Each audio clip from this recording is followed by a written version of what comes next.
Olá! Sabe quando alguém luta muito, se dedica pra caramba pra alcançar um objetivo e quando finalmente chega lá, sente um vazio? Uma sensação estranha de era isso? Pois é. Hoje a gente vai fundo pra entender por que às vezes o sucesso não traz aquela felicidade que a gente esperava.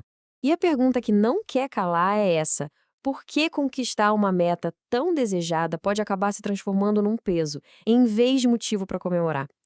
A resposta, olha, tá na origem desses objetivos. Vamos desvendar isso juntos.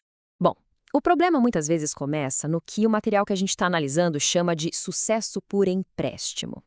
Basicamente, é a mania que a gente tem de correr atrás de vitórias que, no fundo, não são nossas de verdade. E aqui está o conceito central para entender tudo. O tal do objetivo alheio. Pensa assim, é qualquer meta que a gente persegue para ganhar status, para provar algo para alguém, para conseguir dinheiro, mas sem que isso venha de um chamado interno, de uma vontade genuína. É uma meta que vem de fora para dentro. Tá, mas de onde vêm esses objetivos? Bom, eles são empurrados para a gente por estruturas sociais que a fonte chama de pêndulos. São tipo sistemas de pensamento coletivo, sabe? Eles nos guiam para caminhos que todo mundo segue, convencendo a gente de que o certo é querer o que todo mundo quer. E o resultado de correr atrás do que não é nosso é quase sempre o mesmo. Leva à exaustão, a um sentimento de vazio e àquela sensação de que a vida é uma batalha sem fim, um peso nas costas. O sucesso até chega, mas o gosto é amargo. Certo. Então, como é que a gente diferencia um objetivo que é nosso de verdade de um que é alheio? O material aqui propõe um método bem simples, mas que é, olha, muito poderoso para fazer justamente isso. É o teste do conforto. O segredo aqui é mandar a mente racional ficar quieta por um instante. Nada de pensar em dinheiro, em status, em lógica. Em vez disso, a pessoa deve se imaginar na rotina, no dia a dia do trabalho para chegar lá. A alma não se comunica com palavras, mas com sensações. A pergunta é: sente uma paz, uma expansão, ou um aperto no peito, um peso? E essa comparação aqui deixa tudo muito claro. Um objetivo que é nosso de verdade é como combustível, ele dá energia. O processo vira uma jornada prazerosa. Agora, um objetivo alheio, esse é um vampiro de energia. O processo se torna um sacrifício e a mente precisa ficar o tempo todo repetindo: vai valer a pena, vai valer a pena. E essa citação, nossa, ela resume tudo de forma perfeita. Se a pessoa precisa ficar se convencendo, se persuadindo, esse é o maior sinal de que ela está no caminho errado. A alma não precisa de argumento, ela simplesmente sabe. Ok, então, agora que a gente já entende como identificar um objetivo nosso, falta uma peça: encontrar o caminho certo até ele. Porque não adianta só saber o destino, é preciso achar a porta certa para entrar. E essa sua porta é exatamente isso: o caminho de menor resistência. É aquela atividade em que os talentos de alguém fluem com naturalidade, sabe? O trabalho vira diversão. É aquele lugar onde não se precisa de força de vontade, porque a ação está em sintonia total com a natureza da pessoa. Vamos pegar um exemplo prático do material. Imagina um executivo que está na corrida para virar CEO.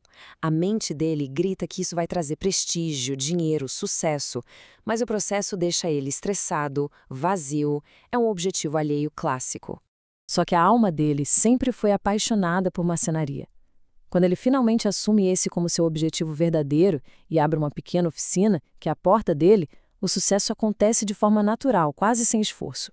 O dinheiro e o reconhecimento vêm como consequência, não como a meta principal.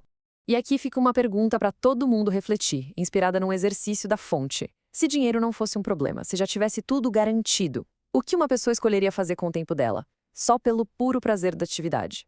A resposta para isso geralmente aponta direto para o objetivo e para a porta verdadeiros.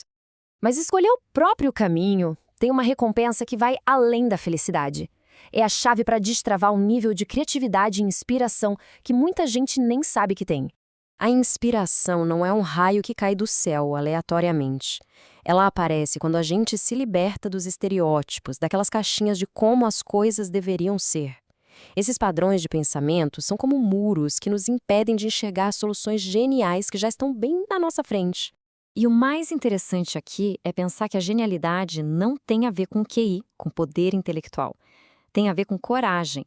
A coragem de ser autêntico, de seguir a intuição da alma, em vez de seguir a lógica barulhenta do que todo mundo está fazendo. Então, para amarrar tudo, o ponto central é esse.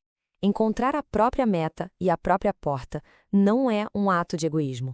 Pelo contrário, é o jeito de acessar uma frequência única e entregar para o mundo algo que só aquela pessoa específica pode oferecer. É alinhar a realização pessoal com um propósito muito maior. E a gente encerra com essa pergunta, que é a prova de fogo. Se ninguém nunca fosse reconhecer, elogiar ou validar externamente, a vontade de seguir esse caminho continuaria a mesma? Se a resposta for um sim, bom, aí o tesouro foi encontrado.